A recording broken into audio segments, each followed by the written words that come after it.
हुकुमरान जेके हुआ उहे वज़ाहतूं ॾींदा रहिया, चीफ मिनिस्टर्स ऐं ॿियो ॾींदा रहिया, पर ग़लति बयानी कंदा रहिया। पोइ मीडिया जे ज़रिए, ॿियनि जे ज़रिए,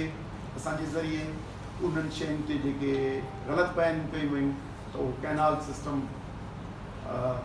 न आहे, यकीनी तौर ते कॉन्ट्रैक्ट कोन अवॉर्ड थियो, पर इहा थी वई त 48 लख जेका प्रपोज़्ड लैंड आहे उन मां 9 लखनि खां 10 लखनि जे विच में ज़मीन एलोकेटेड थी वई आहे, 2 खां 3 लख कॉन्ट्रैक्टेड थी वई आहे, लख खां मथे आबाद थियणु शुरू थी वई आहे। इहे फिगर्स ज़ाहिर थी वयूं त यकीनी तौर ते जॾहिं ज़ाहिर थी वयूं त उहो माण्हुनि उहो वर्जन मञियो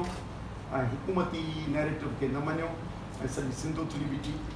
ऐं पहिरीं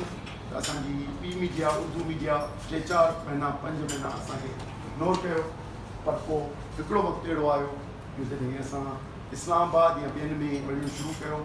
ऐं उहे सियासी पार्टियूं जेके यानी तहरीक तहफ़्फ़ुज़ आईन पाकिस्तान वारियूं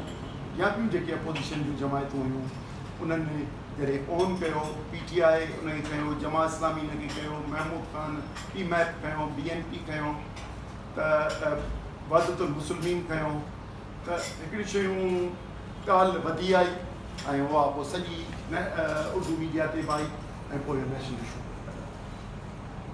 इनखे जॾहिं पंहिंजे उरूज ते पहुतो ऐं पब्लिक न खुटंदड़ रमज़ान जे महीने में न खुटंदड़ जुलूस कढिया ऐं सॼी आई, उन खां पोइ नई हिकमत हाणे सिर्फ़ु आउं उन ते ॻाल्हाईंदुसि, उन खां पोइ तव्हां उहा नई हिकमत अमली आई, उहा पंहिंजे तजुर्बे मुशाहिदे ते ज़ाहिर थो करे।